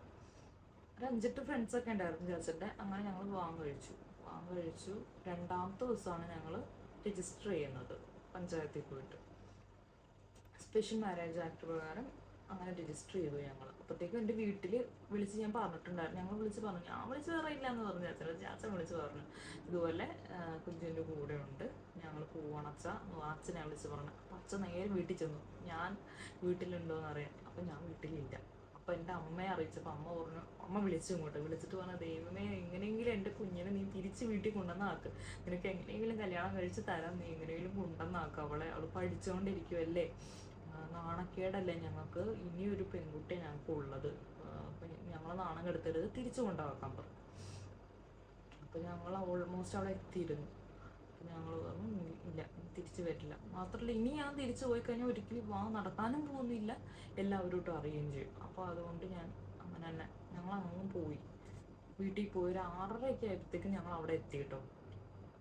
വിവാഹമൊക്കെ കഴിഞ്ഞ് ഞങ്ങൾ അവിടെ എത്തിക്കഴിഞ്ഞ് കഴിഞ്ഞപ്പോൾ ഞങ്ങൾ വിളിച്ച് പറഞ്ഞിട്ടാ ചെന്നത്. ചാച്ചൻ വിളിച്ച് പറയുന്നുണ്ട് ഇതിൻ്റെ ഇടയ്ക്ക്. അപ്പം അമ്മ പറയുന്നുണ്ട് ഇങ്ങോട്ട് വരണ്ട, ഇങ്ങോട്ട് വന്നാൽ ഞങ്ങൾ വീട് കൂട്ടിയിട്ട് ഞങ്ങൾ എവിടെയെങ്കിലും പോകും, നിങ്ങളെ വീട്ടിലോട്ട് കേട്ടത്തില്ല എന്നൊക്കെ പറയുന്നുണ്ട്. പക്ഷെ അച്ഛൻ എന്തോ പറഞ്ഞു, നീ ഇങ്ങ് വാ എന്ന് പറഞ്ഞു. അവിടെ ചെന്നപ്പോൾ അവരെന്നെ കുറേ ചീത്തയൊക്കെ പറഞ്ഞു. നിന്നെ വീട്ടിൽ നിന്ന് ഇറക്കി വിട്ടേനെയല്ലേ. അവരുടെ അച്ഛൻ പറഞ്ഞു നിന്നെ, അതായത് എന്നെ എൻ്റെ വീട്ടിൽ നിന്ന് എൻ്റെ അച്ഛനും അമ്മയും ഈ ചെറുക്കൻ്റെ കൂടെ നീ പൊയ്ക്കോന്ന് പറഞ്ഞിട്ട് ഇറക്കി വിട്ടാണ്. ഞാൻ തിരിച്ചൊന്നും പറഞ്ഞില്ല, ഞാൻ മിണ്ടാണ്ട് നിന്ന് കേട്ടു. അപ്പം നല്ല മഴയുള്ളൊരു ദിവസം കേട്ടോ, ഭയങ്കര മഴ. ഒരു 6:30 ആയിട്ടുണ്ട്. എനിക്ക് ഞാൻ ആദ്യമായിട്ട് ആ വീട് കാണുന്നത്. എനിക്ക് എൻ്റെ ലൈഫിൽ ആദ്യത്തെ എക്സ്പീരിയൻസ് ആണ് അങ്ങനെയൊക്കെ. ആൾക്കാർ എന്നെ ചീത്ത ഓർക്കുക. അവരുടെ അച്ഛനുണ്ട്, അമ്മയുണ്ട്. ഞങ്ങളിങ്ങനെ വരുവാന്ന് അറിഞ്ഞിട്ട് പോലും അവരുടെ ചേട്ടനും ചേട്ടത്തി എന്ത് എന്ന് വെച്ചാൽ അവിടെ നിന്ന് അങ്ങ് മുങ്ങി കേട്ടോ. അവിടെ നിന്ന് അങ്ങ് പോയി. അവരുടെ വീട്ടിലെന്തോ, ചേട്ടത്തിയമ്മയുടെ വീട്ടിലെന്തോ കല്യാണം എന്തോ ഉണ്ടെന്ന് പറഞ്ഞിട്ട് അവിടെ നിന്ന് അങ്ങ് പോയി. അവർ തിരിച്ചു വരാനോ അല്ലെങ്കിൽ ആരാ വന്നിരിക്കുന്നത് നോക്കാനോ അല്ലെങ്കിൽ എന്താ സംഭവിച്ചതെന്ന് നോക്കാനോ ഒന്നും പോയില്ല കേട്ടോ. അവരങ്ങ് പോയി. 2 ദിവസം കഴിഞ്ഞ് ഞാൻ വന്നത് തിരിച്ചെന്ന് തോന്നുന്നു. സാധാരണ നമ്മുടെ വീട്ടിൽ എൻ്റെ അനിയത്തി ആരെങ്കിലും വിളിച്ചിട്ടുണ്ടെങ്കിൽ നമ്മൾ അയ്യോ നമുക്കൊരു ആകാംക്ഷ ഉണ്ടാവില്ല, എന്താണ് ഉണ്ടാകാൻ പോണേ അല്ലെങ്കിൽ എന്തായിരിക്കും എന്നൊക്കെ വിചാരിച്ച് നമ്മൾ വീട്ടിൽ വന്ന് നോക്കൂല. അല്ലെങ്കിൽ ഒരാൾ നമ്മുടെ വീട്ടിലോട്ട് വരുമല്ലേ, നമ്മൾ അതിന് വേണ്ടി വെയിറ്റ് ചെയ്യുകയോ അല്ലെങ്കിൽ സംസാരിക്കുകയോ എന്തെങ്കിലും ചെയ്യില്ലേ. ഇത് അങ്ങനെയൊന്നുമില്ല. ആരെയോ വീട്ടിൽ ആരോ വന്ന പോലെ അവരങ്ങ് ഇതായി. അത് തന്നെ ക്യാഷ്വൽ ഉണ്ടാവുന്ന പോലെ തന്നെ ഡെയിലി ചീത്തവിളിയും വഴക്ക് പറച്ചിലും അങ്ങനെ ഇങ്ങനെയൊക്കെയാണ് കേട്ടോ. ഡെയിലി ഒരു ദിവസം സൗകര്യമില്ലാത്ത രീതിയിൽ ഇത് തന്നെ. ചാച്ചനെ മാറ്റിക്കൊണ്ട് നിർത്താം, എന്തെങ്കിലുമൊക്കെ പറഞ്ഞു കൊടുക്കുക. ചാച്ചനെ മാറ്റിക്കൊണ്ട് അതായത് എന്നെ തിരിച്ചു വിടണമെന്ന് എന്തോ ആണെന്ന് തോന്നുന്നു. അത് നീ തിരിച്ചു പോകണം അങ്ങനെ എന്തൊക്കെയോ. എനിക്ക് അറിഞ്ഞുകൂടാ അവരമ്മ എന്താ സംസാരിക്കണേന്ന്. മാറ്റി കൊണ്ടുപോയി നിർത്തിയിട്ട് ഇങ്ങനെ സംസാരിച്ചുകൊണ്ടിരിക്കാം. നമുക്കറിയില്ല. ഞാൻ ചോദിച്ചാൽ ചാച്ചനോട് പറയത്തില്ല, ഞാൻ അങ്ങനെ ചോദിക്കാറില്ല. എന്ത് ചോദിക്കാനാണ് നമുക്കറിയാലോ, നമ്മളെക്കുറിച്ചായിരിക്കുമല്ലോ, സ്വാഭാവികമായിട്ട് നമ്മളെക്കുറിച്ചായിരിക്കുമല്ലോ അവർ പറയുന്നത്. എന്നാൽ എനിക്ക് ഇടാൻ പോലും ഒരു ഡ്രസ്സില്ല കേട്ടോ. ചാച്ചൻ്റെ കയ്യിൽ 10 പൈസയില്ല. കാരണം വന്നിട്ട് ഇപ്പോൾ 2 മാസത്തോളം ആയി ആ ഒരു സമയമാകുമ്പോഴത്തേക്ക്.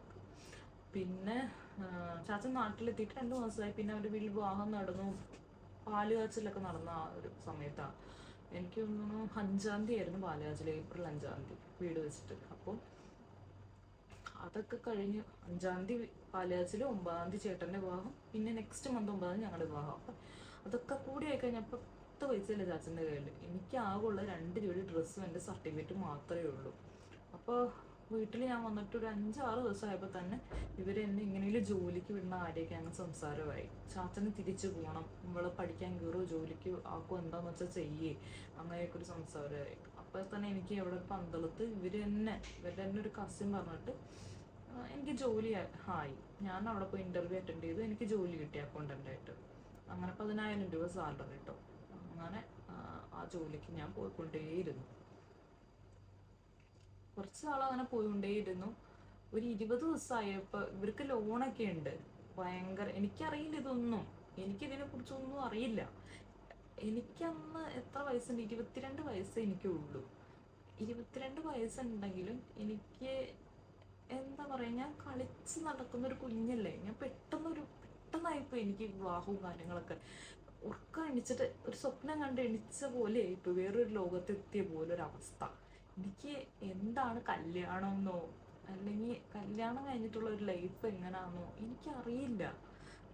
അതെങ്ങനെ പറഞ്ഞ് മനസ്സിലാക്കി തരാൻ പറ്റുമെന്ന് എനിക്ക് അറിഞ്ഞുകൂടാ കേട്ടോ. എനിക്കൊന്നും അറിയില്ല. ആകെ എനിക്കറിയാവുന്ന വീട്ടിലെ പണികളൊക്കെ എനിക്കറിയാം. വീട്ടിലെല്ലാ ജോലികളും എനിക്കറിയാം. ചായ വെക്കാൻ അറിയാം, അരി വെക്കാൻ അറിയാം, പിന്നെ കറികളെല്ലാം വെക്കാൻ എനിക്കറിയാം, അടിച്ചു വാരി വൃത്തിയാക്കാൻ അറിയാം, തുടയ്ക്കാൻ അറിയാം, അതൊക്കെ എനിക്കറിയാം. പക്ഷെ എന്താ പറയുക, എനിക്ക് വേറൊന്നും അറിയില്ല. ലൈഫിൻ്റെ പ്രാരാബ്ദങ്ങളോ അല്ലെങ്കിൽ ഇനി എന്താ ചെയ്യണ്ടേ, എനിക്കതൊന്നും അറിഞ്ഞുകൂടാ. ഞാൻ ആകെ ഒരു വല്ലാത്തൊരു ഇതിലാണ് ഞാൻ ഉള്ളത്. അതിൻ്റെ കൂട്ടത്തിൽ പൈസയും ഇല്ല. ഇവിടെ ആണെങ്കിൽ വീട്ടിലാണെങ്കിൽ ഇങ്ങനെ പ്രശ്നങ്ങൾ പുകഞ്ഞുകൊണ്ടിരിക്കുന്നു. ഞാൻ രാവിലെ എണീച്ച് ഡ്യൂട്ടിക്ക് പോകും. ഒരു 9 മണിയാകുമ്പോൾ എനിക്ക് ബസ് വരും. ബസ് തൊട്ട് ഫ്രണ്ടിൽ വരും. അപ്പോൾ ഞാൻ അതിലങ്ങ് കയറി പോവും. പിന്നെ 5 മണിയാകും ചിലപ്പോൾ ചാച്ചൻ എന്നെ കൊണ്ടുവരും, അല്ലെങ്കിൽ ഞാൻ ബസ്സിന് കയറി വരും. എനിക്ക് വഴി പോലും അറിഞ്ഞുകൂടാ എന്നുള്ളതാണ്. എനിക്ക് ചിരി വരും ഇപ്പോൾ ഓർക്കുമ്പോൾ. എനിക്ക് വഴി അറിഞ്ഞുകൂടാ. എന്നും ജോലിക്ക് പോകണം, ഇനി പോണ്ടേ അല്ലേ, എനിക്ക് ആ വഴി അറിയില്ല. എനിക്ക് തിരിച്ചു വരാൻ പോലും കൺഫ്യൂഷനാണ്. ദൈവമേ, അങ്ങോട്ട് പോവാ, അങ്ങടെ ഈ വീടിന്റെ ഫ്രണ്ടിൽ എന്നാ ബസ് കിട്ടും, അപ്പൊ ഞാൻ അങ്ങടെ എങ്ങനെയെങ്കിലും പോവാം. പിന്നെ എനിക്ക് തിരിച്ചു വരാൻ എനിക്ക് ആകെ തപ്പല. എനിക്ക് സ്ഥലത്തിന്റെ പേര് പറയത്തില്ല, ആ ഒരു തപ്പല്. എനിക്ക് അറിഞ്ഞൂടാ. ഒരു ഒരു ഗ്രാമമാണിത്, ഒരു വല്ലാത്തൊരു ഉള്ളിലോട്ടുള്ള ഗ്രാമം, പിന്നെ കുറച്ചങ്ങ് സിറ്റി, അങ്ങനെയൊക്കെ. ഞാൻ ജീവിച്ചു വളർന്നൊരു സിറ്റിയിലാണ്. സിറ്റി ആണെങ്കിലും ഞങ്ങളുടെ വീട്ടിലൊരു കൾച്ചർ എന്ന് പറഞ്ഞ ഒരു ഗ്രാമത്തിന്റെ കൾച്ചറൊക്കെയാണ് ഞാൻ വളർന്നു വന്നത്. ഞാൻ പറഞ്ഞല്ലോ, എൻ്റെ അമ്മ എങ്ങോട്ട് വിടത്തില്ലേ, ഇങ്ങനെ പിടിച്ചുകൊണ്ടിരിക്കുന്ന അമ്മ. അപ്പൊ അതുകൊണ്ട് തന്നെ വീട് വിട്ട സ്കൂള് വിട്ട വീട്, അങ്ങനത്തെ ഒരു ലൈഫാണ് എൻ്റെ. പെട്ടെന്ന് ഇങ്ങനെയൊക്കെ ആയിക്കഴിഞ്ഞപ്പോൾ എനിക്ക് ആകെ ഒരു പരിഭ്രാന്തിയായി പോയി. എന്ത് ചെയ്യണമെന്ന് അറിയില്ല. പെട്ടെന്ന് ജോലിക്ക് പോകേണ്ട ഒരു മാനസികാവസ്ഥ വരുവാണ്. കാരണം എല്ലാവരും എന്നെ നിർബന്ധിക്കുക, നീ പോ, ജോലിക്ക് പോ. നമ്മുടെ വീട്ടിലെ പോലെ അല്ലല്ലോ, നമുക്ക് വേണ്ടെങ്കിൽ വേണ്ട, അങ്ങനെ വെക്കാൻ പറ്റത്തില്ല, പോയേ പറ്റുള്ളൂ. കാരണം നമ്മുടെ കയ്യിൽ 10 പൈസയില്ല. ചാസിനും അപ്പം എന്തൊക്കെയോ ചെറിയ ചെറിയ നാട്ടിൽ, ഈ ഗൾഫുകാർക്ക് നാട്ടിൽ വന്ന പണികളൊന്നും കിട്ടത്തില്ലല്ലോ. അപ്പോൾ എങ്ങനെയൊക്കെയോ എന്തൊക്കെയോ കൂലിപ്പണിയൊക്കെ ചെയ്യുന്നുണ്ട്. ആ സമയത്താണ് വെള്ളപ്പൊക്കത്തിന് സമയം. അപ്പോൾ ജോലി ഇല്ല ആൾക്ക്, വേറെ ജോലിയൊന്നുമില്ല. അപ്പോൾ തിരിച്ചു പോകാനാണെങ്കിൽ എയർപോർട്ടിൽ വെള്ളമൊക്കെ കയറിയോണ്ട് അവർ തിരിച്ചു വിളിക്കുന്നുമില്ല. അപ്പോൾ ആ ഒരു കാരണം കൊണ്ട് ചാച്ചനും ഉണ്ട്. അപ്പോൾ ഇവരുടെയൊക്കെ വിചാരം ഞാൻ ചാച്ചനെ പിടിച്ചിട്ട് നിർത്തിയേക്കുക, ഇനിയിപ്പോൾ ചാച്ചൻ തിരിച്ചു പോകത്തില്ല. ആ ഒരു സമയത്താണ് ഞാൻ അറിയുന്നത് എൻ്റെ ഹസ്ബൻഡിൻ്റെ പേരിലാണ് വീടുള്ളതെന്നും, വീട് ഉള്ളത് എൻ്റെ ഹസ്ബൻഡിൻ്റെ പേരിലാണെന്നും, പിന്നെ വലിയൊരു ബാധ്യത എൻ്റെ ഹസ്ബൻഡിൻ്റെ പേരിലുണ്ടെന്നും ഒക്കെ. പല പല ബാധ്യതകളും, ലക്ഷങ്ങളുടെ ബാധ്യതകൾ എൻ്റെ ഹസ്ബൻഡിൻ്റെ പേരിലുണ്ടെന്നും ഞാൻ ആ ഒരു സമയത്താണ് അറിയണത്. പക്ഷെ ഞാൻ വന്നുപോയി. എനിക്കിനി ഒന്നും ചെയ്യാൻ പറ്റത്തില്ല. എനിക്ക് തിരിച്ചു പോകാൻ പറ്റത്തില്ല, എനിക്ക് ആരോടും പരാതി പറയാൻ പറ്റത്തില്ല. ഇതൊന്നും എനിക്ക് അറിഞ്ഞുകൂടാന്ന് ആരോടും പറയാൻ പറ്റത്തില്ല. ഇതൊന്നും അറിയാണ്ടാണ് ഞാൻ വന്നു പോയതെന്ന് എനിക്ക് ആരോടും പറയാനില്ല. ഞാൻ വന്നു പോയില്ലേ, ഇനി എനിക്ക് തിരിച്ചു പോക്ക് നടക്കത്തില്ല.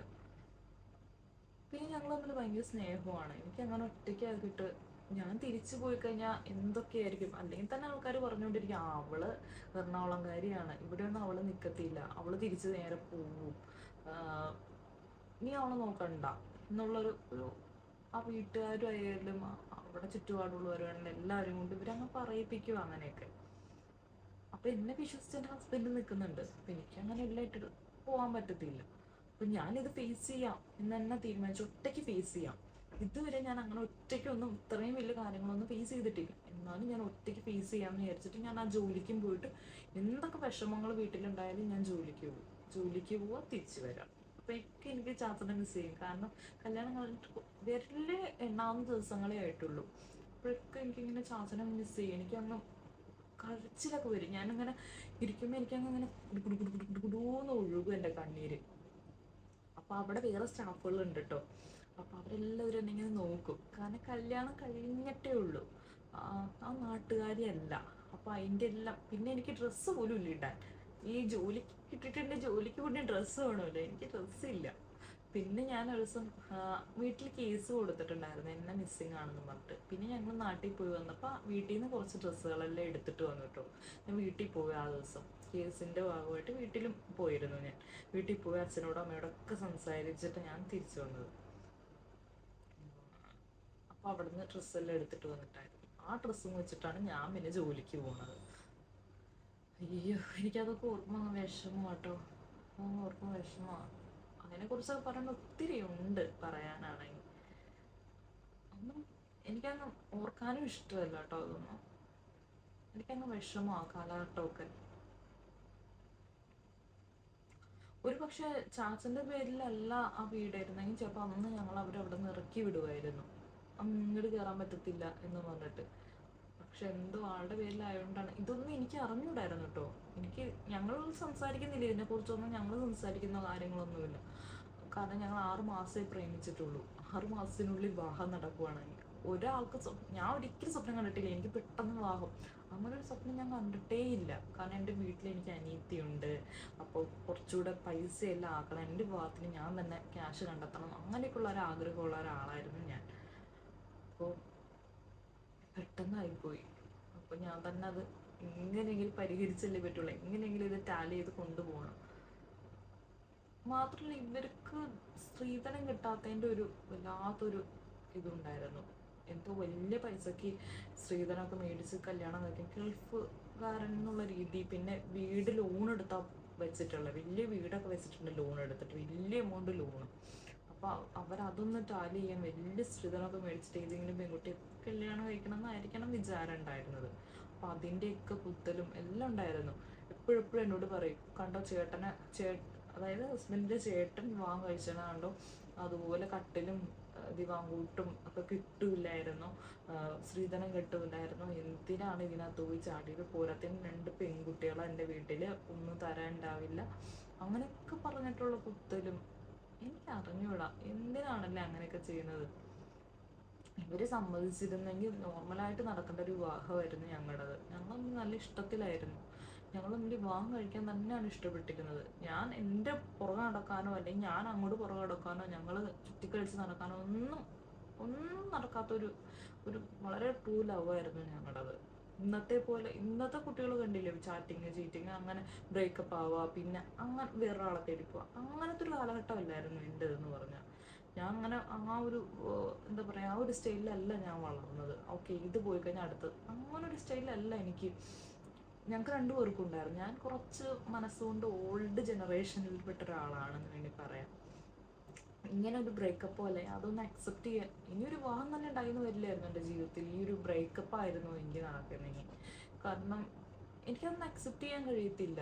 ഒരാൾ പോയിട്ട് അടുത്ത ആൾ വിവാഹം കഴിക്കുക, എനിക്ക് അങ്ങനെയൊന്നും പറ്റത്തില്ലാത്തൊരു കണ്ടീഷനായിരുന്നു. എനിക്ക് അങ്ങനെ പറ്റത്തില്ല. എന്താണെന്ന് എനിക്ക് അറിഞ്ഞുകൂടാ അത് ചോദിച്ചു കഴിഞ്ഞാൽ. കുറച്ച് പഴഞ്ചൻ ചിന്താഗതി കൊണ്ടായിരിക്കാം എനിക്ക്. ഞാൻ കുറച്ച് പഴഞ്ചനാണ് കേട്ടോ, പഴഞ്ചൻ ചിന്താഗതി ഉള്ള ആളാണ്. അതെത്ര പേർക്ക് ഇഷ്ടപ്പെടുമെന്നൊന്നും എനിക്കറിയില്ല. എനിക്ക് ഒരാളെ മാറ്റി വേറൊരാളെ, അങ്ങനെ എനിക്ക് ഒരിക്കലും കഴിയത്തില്ലാത്തൊരാളായിരുന്നു. അപ്പോൾ പെട്ടെന്നായിപ്പോയി വിവാഹവും കാര്യങ്ങളും. ഞാൻ ഇതുമായിട്ട് പൊരുത്തപ്പെടാൻ ഞാൻ ഇങ്ങനെ പൊരുത്തപ്പെട്ട് എല്ലാം സഹിച്ച്, നമ്മൾ ഭൂമിയോളം താന്നാൽ പോലും അങ്ങനെ താഴ്ന്ന് ഇവിടെ നിൽക്കാൻ ശ്രമിക്കുമ്പോൾ ഇവരെ ഞാനായിട്ട് പോട്ടെ എന്ന് വിചാരിച്ചിട്ട് ഇങ്ങനെ ഉപദ്രവിക്കുന്ന ഒരു രീതി ഉണ്ടല്ലോ. അങ്ങനെയൊന്നും ആരും, ഇതുപോലെ ആരും പ്രേമിച്ച് വിവാഹം കഴിച്ച് നിങ്ങൾ വീട്ടിലോട്ട് വരുന്നുണ്ടെങ്കിൽ അങ്ങനെയൊന്നും ചെയ്യരുത് കേട്ടോ. കാരണം എൻ്റെ സ്ഥാനത്ത് വേറൊരു ആയിരുന്നെങ്കിൽ ആത്മഹത്യ ചെയ്തു പോയേനെ. കാരണം അത്ര ഞാൻ അനുഭവിച്ചൊരു വ്യക്തിയാണ്. എനിക്കിപ്പോൾ ഒരു ആൺകുട്ടി, എനിക്കിപ്പോൾ പെൺകുട്ടിയാണ്, എനിക്കൊരു ആൺകുട്ടി ഉണ്ടാവുകയാണെങ്കിൽ ഉറപ്പായിട്ടും അവരാരെ വിളിച്ചുകൊണ്ട് വന്നാലും ഞാൻ ആ കുട്ടീനെ അക്സെപ്റ്റ് ചെയ്യുള്ളൂ. കാരണം എൻ്റെ മകൻ്റെ ഭാര്യയാണ് അവള്. അപ്പം ഞാൻ ആ കുട്ടിയുടെ ദ്രോഹം കാണിച്ചിട്ട് ഒരു കാര്യവും ഇല്ല. ആ കുട്ടിയുടെ തിരിഞ്ഞ് കാണിച്ചിട്ട് എന്താ കാര്യം? അവർ രണ്ടുപേരും പ്രായപൂർത്തിയായിട്ടായിരിക്കുമല്ലോ വിവാഹം കഴിച്ചിട്ടുണ്ടാവുക. ഞാൻ അക്സെപ്റ്റ് ചെയ്യുകയാണ് വേണ്ടത്. ഇനിയുള്ള ജീവിതം അതാണ്, ആ കുട്ടിയുടെ ഭാര്യ അതാണ് എന്ന് അക്സെപ്റ്റ് ചെയ്ത് ജീവിക്കുകയാണ് വേണ്ടത്. അവിടെ കുത്തി കാണിച്ചിട്ട് യാതൊരു കാര്യവുമില്ല. എനിക്ക് തോന്നുന്നു ജനറേഷൻ മാറിയോണ്ടായിരിക്കും ഞാനിപ്പോൾ ഇങ്ങനെ ചിന്തിക്കുന്നത്. അവരുടെയൊക്കെ ജനറേഷനിൽ ഉള്ള ആൾക്കാർ എന്താണ് ചിന്തിക്കുന്നതെന്ന് എനിക്ക് അറിഞ്ഞുകൂടാ. അവരനുഭവിച്ച് ഞങ്ങൾ ഇത്ര അനുഭവിച്ചാണ്, അത് ഈ കുട്ടി നല്ലതായിട്ട് അനുഭവിക്കണം, അതൊന്നും കൊണ്ടുവരാണ്ട് വന്നിരിക്കുന്ന അങ്ങനെയുള്ള ഒരു കൺസെപ്റ്റാണോ എനിക്ക് അറിഞ്ഞുകൂടാ. അതെല്ലാം ഞാൻ അനുഭവിച്ചൊരു വ്യക്തിയാണ്. ഒത്തിരി അനുഭവിച്ചു കേട്ടോ, ചെറുതൊന്നുമല്ല ഞാൻ അനുഭവിച്ചത്, ഒത്തിരി. അയ്യോ എനിക്കത് ഓർക്കാൻ ഇഷ്ടമില്ല. പിന്നീട് ഒരു ദിവസം ഞാനത് ഡീറ്റെയിൽ ആയിട്ട് പറയാം. എനിക്കത് ഇന്ന് ഓർക്കുമ്പോൾ അത് ഭയങ്കരമായിട്ട് എനിക്കങ്ങ് ഇതൊക്കെ ഓർത്ത് ഞാൻ അങ്ങ് ഡെസ്പായി പോകും. ഞാൻ ചില ദിവസങ്ങൾ ഞാനിതെല്ലാം ചിന്തിക്കും കേട്ടോ, എന്തിനായിരുന്നു ഇതെല്ലാം നടന്നത്, എന്തിനായിരുന്നു ഇങ്ങനെ നടന്നത് എൻ്റെ ജീവിതത്തിൽ എന്നൊക്കെ. പിന്നെ ആകെ ഒരു സമാധാനം, എൻ്റെ ഹസ്ബൻഡ് നല്ലൊരു ഹസ്ബൻഡാണ്, നല്ലൊരു വ്യക്തിയാണ്, എന്നെ നന്നായിട്ട് സപ്പോർട്ട് ചെയ്യും. എന്ത് കാര്യത്തിനാണെങ്കിലും എൻ്റെ ഒപ്പം ഉണ്ടാവും. എന്താ പറയുക, എൻ്റെ ഇഷ്ടങ്ങളെല്ലാം അംഗീകരിച്ചു തരുന്ന ഒരാളാണ്. അല്ലെങ്കിൽ അത് വേണ്ടെന്നോ ഇത് വേണ്ടെന്നോ ഒന്നും എന്നോട് ഇന്ന് വരെ എന്നോട് പറഞ്ഞിട്ടില്ല. എനിക്ക് പറ്റില്ല, എനിക്ക് വയ്യ എന്ന് പറഞ്ഞാൽ ഓക്കെ, നിനക്ക് ഇന്ന് ജോലിക്ക് പോകണ്ടേ, ഇപ്പം നീ പോകണ്ട, അങ്ങനൊരു ഇതാണ്. പക്ഷെ ആളത് എന്നെ കെയർ ചെയ്യാൻ വേണ്ടി ചെയ്യുന്നതുകൊണ്ട് ഞാൻ ചില കാര്യങ്ങളൊന്നും അംഗീകരിച്ചെടുക്കാറില്ല, ഞാൻ പോവും. കാരണം ആളെയും കൂടി ഒന്ന് ബാലൻസ് ചെയ്ത് നിർത്താൻ ആൾ ഒറ്റയ്ക്ക് കഷ്ടപ്പെട്ട് കഴിഞ്ഞാൽ ചിലപ്പോൾ വീട്ടിലെ കാര്യങ്ങളൊന്നും നടന്നില്ലെങ്കിലും അപ്പോൾ ആൾക്ക് ടെൻഷൻ കൂടില്ലെങ്കിൽ വിചാരിച്ച് ഞാനോടി കഷ്ടപ്പെട്ടു. എൻ്റെ മോള് 1.5 വയസ്സായിട്ടേ ഉള്ളൂ, എന്നിട്ട് ഞാൻ ജോലിക്ക് പോകും. കാരണം ആൾക്ക് സപ്പോർട്ടിന് വേണ്ടി കേട്ടോ അങ്ങനെയൊക്കെ ചെയ്യുന്നത്. എനിക്ക് ആളെ സപ്പോർട്ട് ചെയ്യാണ്ടിരിക്കാൻ പറ്റത്തില്ല, അതുപോലെ ആൾക്ക് എന്നെ. കാരണം ഞങ്ങൾ മാത്രമേ ഉള്ളൂ, ഞങ്ങൾക്ക് രണ്ടുപേർക്കും ഞങ്ങൾ രണ്ടുപേരും മാത്രമേ ഉള്ളൂ. ഞങ്ങളുടെ വിഷമങ്ങൾ കേൾക്കാനും ഞങ്ങൾ രണ്ടുപേരും മാത്രമേ ഉള്ളൂ. ഇപ്പം ഞങ്ങൾക്കൊരു പൊടിക്കുഞ്ഞുണ്ടെങ്കിലും എനിക്കിഷ്ടമല്ല അവളെ ഒത്തിരി വിഷമിപ്പിക്കുന്നത്. ഞാൻ ഈ അനുഭവിച്ചതൊന്നും എൻ്റെ മോൾ അനുഭവിക്കരുതെന്ന് എനിക്ക് നിർബന്ധമുണ്ട്. എൻ്റെ മോൾ എനിക്ക് നാളെ ഒരു ദിവസം പറയണം എനിക്ക് ഇന്ന ആളെ ഇഷ്ടമാണ്, ഓക്കെ വരാൻ പറയും, കാണും.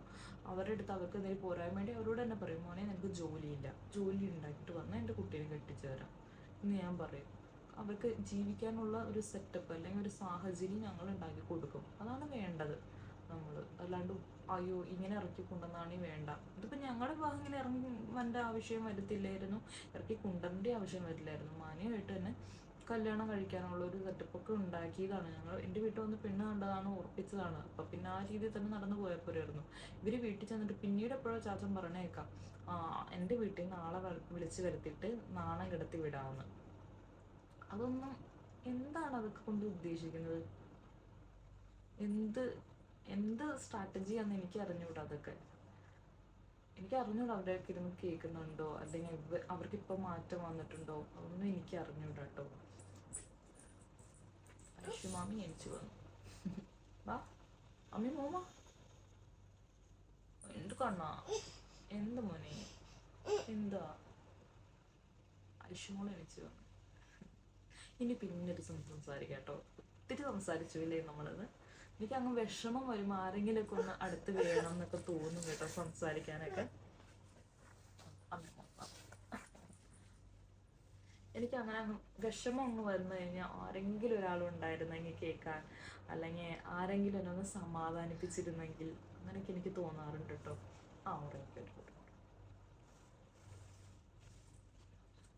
നമ്മൾ ഈ സോഷ്യൽ മീഡിയ കാണുന്ന പോലെ ഒന്നും ആവണമെന്നില്ല ആൾക്കാരുടെ ലൈഫ്.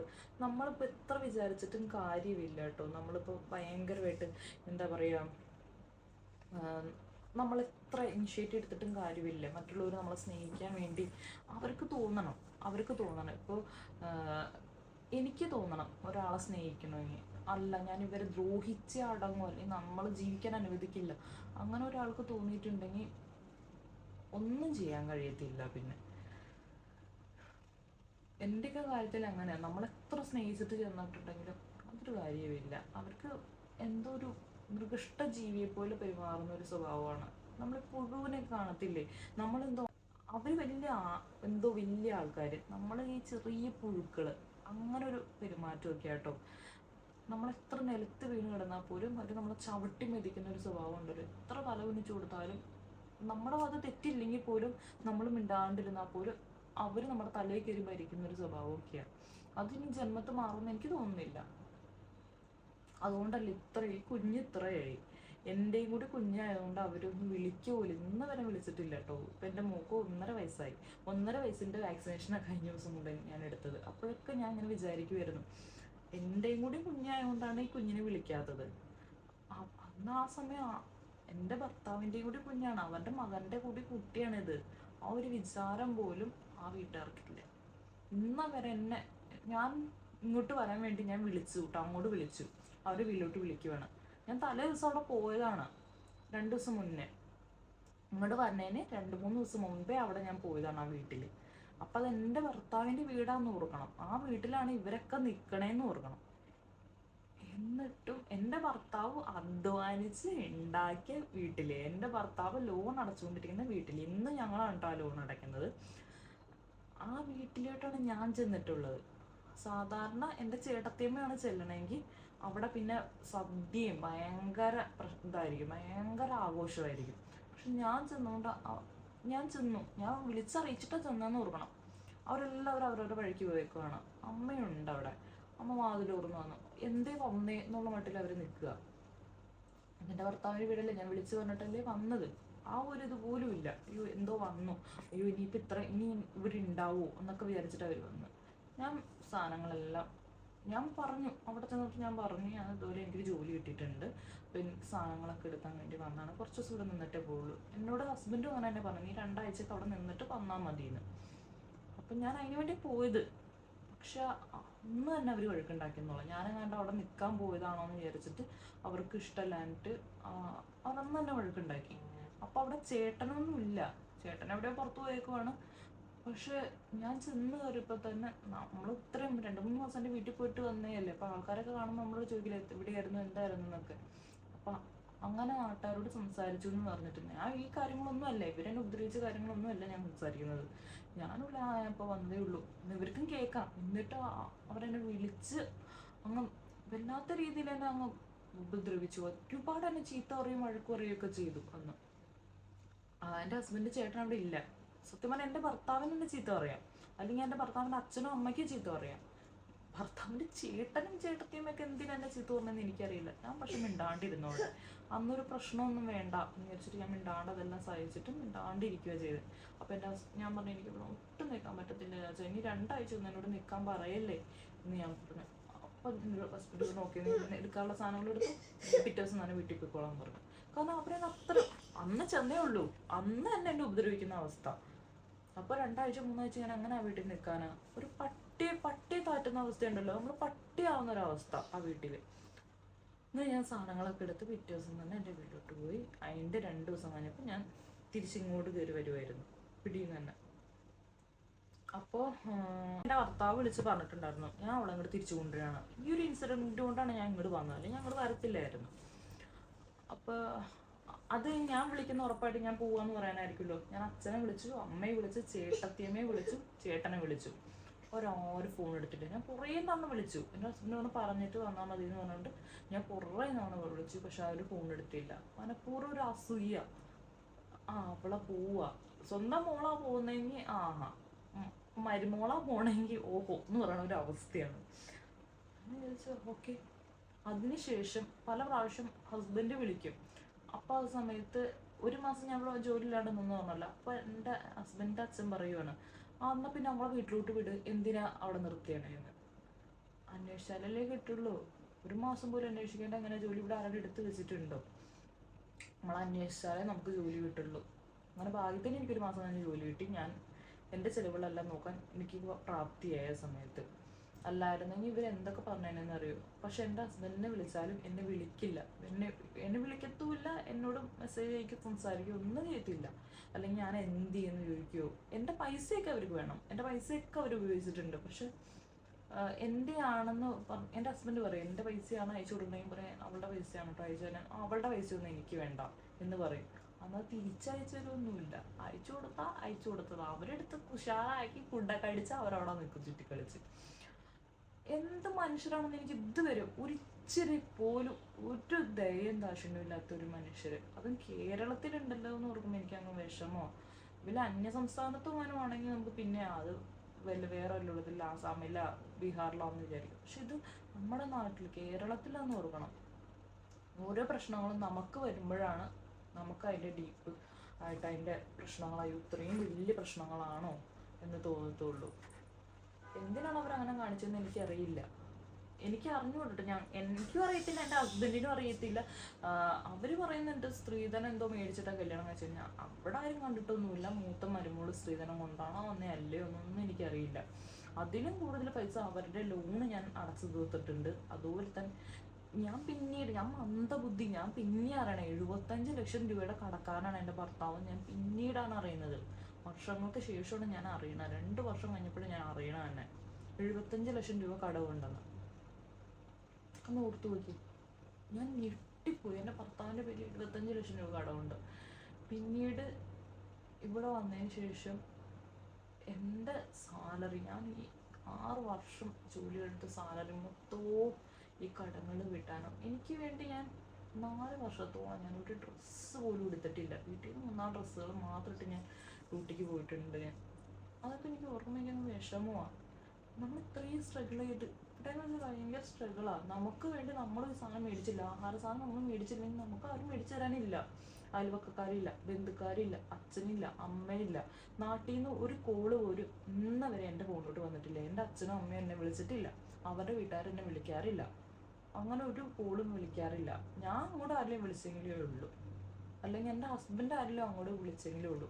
പുള്ളി എന്താ പറയുക, ഔട്ട് ഗോയിങ് മാത്രം വർക്ക് ചെയ്യുന്ന ഒരു ഫോണാണ് ഈ പ്രവാസികളുടെ ഫോൺ. എല്ലാവർക്കും അങ്ങനെ തന്നെ ആയിരിക്കും. പ്രവാസികൾ ആരും ഇങ്ങോട്ട് നാട്ടിൽ നിന്ന് ഒരു 10 പൈസ, ഇപ്പം വാട്സപ്പ് വന്ന് എന്തൊക്കെ ആപ്പുകളാണ് വന്നിട്ടുള്ളത്. ഒരു 10ന്റെ കാശ് മുടക്കിയിട്ട് ഇങ്ങോട്ട് വിളിച്ചിട്ട് എന്തേ നീ ജീവിച്ചിരിപ്പുണ്ടോ, ആഹാരം കഴിച്ചോ ഒന്നും ചോദിക്കത്തില്ല. ഒരിടയ്ക്ക് എൻ്റെ അമ്മായിമ്മയുടെ സ്ഥിരം പറഞ്ഞ മെസ്സേജ്, എൻ്റെ ഭർത്താവിന് പറഞ്ഞ മെസ്സേജ് എന്ന് പറഞ്ഞാൽ പൈസ അയച്ചാൽ 1 മാസത്തിന് 4-5 തവണ ചോദിക്കും പൈസ അയച്ചാൽ 50,000 രൂപ അയച്ചാലും ശരി, 75,000 രൂപ അയച്ചാലും ശരി, പിന്നെയും വിളിച്ചിട്ട് ചോദിക്കും പൈസ അയച്ചാൽ ഇവിടെ പൈസ ആവശ്യമുണ്ട്, ഈ ആവശ്യമുണ്ട്. അപ്പം എൻ്റെ ഭർത്താവ് മാത്രമല്ല, അദ്ദേഹത്തിനൊരു ജ്യേഷ്ഠനും കൂടി ഉണ്ട്, 2 മക്കളല്ലേ ഉള്ളത്. ഓക്കെ, എൻ്റെ ഭർത്താവ് അയക്കുന്ന പൈസ മൊത്തം ലോൺ അടച്ചു തീർക്കാമെന്ന് വിചാരിക്കാം. പക്ഷെ അവർക്ക് വേറെ വല്ല ചിലവുകളും ഉണ്ടെങ്കിൽ എന്ത് ചെയ്യണം? ആ മകനും കൂടി എന്തെങ്കിലും ചിലവിന് കൊടുക്കുകയോ ചിലവിന് മേടിക്കുകയല്ലേ ചെയ്യേണ്ടത്? എല്ലാം നമ്മുടെ തലയിലോട്ടാണ് വെച്ച് കിട്ടേണ്ടത്. എന്നാൽ എൻ്റെ ഭർത്താവിൻ്റെ അച്ഛനമ്മയും തളർന്നു കിടക്കുന്നവരൊന്നും അല്ല കേട്ടോ. നല്ല ആരോഗ്യമൊക്കെ ഉണ്ട്, നല്ല ആരോഗ്യമുള്ള ആൾക്കാരാണ്, ജോലിക്കൊക്കെ പോകുന്ന ആൾക്കാരാണെന്ന് ഓർക്കണം. പൈസ മേടിക്കുന്ന ഒരു യന്ത്രമായിട്ടാണ് ഞങ്ങൾ രണ്ടുപേരും കുറേ വർഷങ്ങൾ കണ്ടത്. ഞങ്ങൾക്ക് അത് തിരിച്ചറിയാൻ പോലും പറ്റുന്നുണ്ടായിരുന്നില്ല. ഈ പൈസ കൊണ്ട് അവർ പല കാര്യങ്ങളും ചെയ്യും, പല എന്താ പറയുക സൽക്കാരം ചെയ്യും. ഈ പൈസ വെറും ആർഭാടത്തിന് വേണ്ടി അവർ ഉപയോഗിച്ചു ഞങ്ങളെ അയച്ചു കൊടുക്കണം. ഞങ്ങൾ പട്ടിണി കിടന്ന് അയച്ചു കൊടുത്ത എല്ലാ പൈസയും അവർ വെറും ആർഭാടത്തിന് വേണ്ടി ചിലവാക്കി കേട്ടോ. അപ്പോഴൊക്കെ ലോൺ കിടക്കുന്നുണ്ട്, 2 സൊസൈറ്റിയിൽ ലോൺ കിടക്കുന്നുണ്ട്. പിന്നെ അതെല്ലാം ഇങ്ങനെ പെരുകിക്കൊണ്ടിരിക്കുക. പിന്നെ ഹൗസിംഗ് ലോൺ കിടക്കുന്നുണ്ട്, അതും നിന്ന് പെരുകിക്കൊണ്ടിരിക്കുക. ഞങ്ങളിതൊന്നും അറിയുന്നില്ല, ഞങ്ങൾ മണ്ടന്മാരെ പോലെ പൈസ അയച്ചുകൊണ്ടിരിക്കുക. അപ്പോൾ ഇവിടെ കൊറോണ വന്ന സിറ്റുവേഷൻ ഉണ്ട്, ഫ്ലഡ് വന്ന സിറ്റുവേഷൻ ഉണ്ട്, എല്ലാ സിറ്റുവേഷനിലും ഞങ്ങൾ ഇവിടെ നിന്ന് പൈസ അയച്ചുകൊണ്ടിരിക്കുക. ഇവരിത് മേടിച്ച് നല്ല വിരുന്നൊക്കെ ഒരുക്കി. ഇവരുടെ മെയിൻ പരിപാടി ഓരോ മാസം നമ്മൾ പൈസ അയക്കുന്നു, കണ്ട ആൾക്കാരെയൊക്കെ വിളിക്കും. ഒന്നെങ്കിൽ ചേട്ടത്തിയമ്മയുടെ ബന്ധുക്കാരെ വിളിക്കുക, അതല്ലെങ്കിൽ അമ്മയ്ക്ക് തന്നെ കുറേ സ്വന്തക്കാരുണ്ട്, അവരെ മൊത്തവും വിളിച്ചു വരുത്തി ആർഭാട ശാപ്പാടാണ് ആ വീട്ടിൽ. സദ്യ പോലെ വെറുതെ ആഡംബരം കാണിക്കുക. അല്ലെങ്കിൽ ഏതെങ്കിലും കല്യാണത്തിന് പോയി നമുക്ക് ജസ്റ്റ് അറിയുന്നവരുടെ വീട്ടിലൊക്കെ നമ്മൾ അതിനനുസരിച്ചുള്ള കാര്യങ്ങളല്ലേ ചെയ്യേണ്ടത്. ഇത് അങ്ങനെയൊന്നുമല്ല. അവിടെ പോയിട്ട് അവിടുത്തെ മെയിനാവണം. അപ്പം അവിടെ പോയിട്ട് പൈസ സ്പെൻഡ് ചെയ്യുക, അതൊക്കെയാണ് പരിപാടി. അങ്ങനെ ഓവറായി കഴിഞ്ഞപ്പോൾ ഞങ്ങൾക്കത് മനസ്സിലായി. ബാങ്കിൽ നിന്ന് ഞങ്ങൾക്ക് മെയിലൊക്കെ വരാൻ തുടങ്ങി. അതായത് 2-3 വർഷം കഴിഞ്ഞിട്ടുള്ള കാര്യം. 3-4 വർഷം പൈസ അയച്ചു കൊടുത്തു, ഇവർക്ക് കൊടുത്ത് അത് മിസ്യൂസ് ആയെന്ന് അറിയണത് ഞങ്ങൾ ബാങ്കിൽ നിന്ന് നോട്ടീസ് വരുമ്പോഴാണ്. ജപ്തി ആവാൻ പോകണം, ബാങ്കിൽ ഇത്ര നാളായിട്ട് പൈസ അടച്ചിട്ടില്ല എന്ന് പറയുന്നത്. അങ്ങനെ ഞങ്ങൾ പിന്നെ ബാങ്കിൽ വിളിച്ചന്വേഷിച്ചപ്പോൾ ബാങ്കിൽ പൈസ അടച്ചിട്ടില്ല, ബാങ്കിൽ പൈസ അടയ്ക്കാറില്ല എന്ന് പറഞ്ഞു. അങ്ങനെ ഞങ്ങൾ പിന്നെ ബാങ്കിൽ നേരിട്ട് പൈസ അടയ്ക്കാൻ തുടങ്ങി കേട്ടോ. അപ്പോൾ പ്രവാസികൾ ഇങ്ങനെയൊക്കെ കബളിപ്പിക്കപ്പെടാൻ ചാൻസ് ഉണ്ട്. അപ്പം നിങ്ങൾ സൂക്ഷിച്ചിട്ട് വേണം നാട്ടിൽ പൈസ അയച്ചു കൊടുക്കാൻ. അപ്പം ഇത്രയൊക്കെ ഉള്ളൂ. ഇന്നിപ്പോൾ വിഷമം കൊണ്ടാണ് കേട്ടോ ഞാനിതൊക്കെ പറഞ്ഞത്. ഇതൊരു പ്രവാസിയുടെ മാത്രമല്ല, നാട്ടിൽ നിൽക്കുന്നവർ ഇങ്ങനെ കബളിപ്പിക്കപ്പെടുന്ന, സ്വന്തം ചോരേനെ കൊണ്ട് തന്നെ കബളിപ്പിക്കപ്പെടുന്നു. നമ്മൾ ഒത്തിരി വിശ്വസിച്ച ആൾക്കാർ തന്നെ നമ്മളിങ്ങനെ പറ്റിക്കുമ്പോഴേ നമുക്കങ്ങ് വിഷമം കൊണ്ട് പറഞ്ഞു പോയതാണ് കേട്ടോ. ഇങ്ങനെയൊന്നും പറയണമെന്ന് വിചാരിച്ചല്ലേ, ഇന്നിങ്ങനെ ഇരുന്നപ്പോൾ അങ്ങ് വിഷമമാണ്. ഒത്തിരി ഉണ്ട് പറയാനാണെങ്കിൽ, പിന്നീട് ഒരു സാവട്ടെ. അപ്പോൾ ഇത്രയേ ഉള്ളൂ ഇന്നത്തെ വീഡിയോ. പുതിയൊരു വീഡിയോ ആയിട്ട് തന്നെ.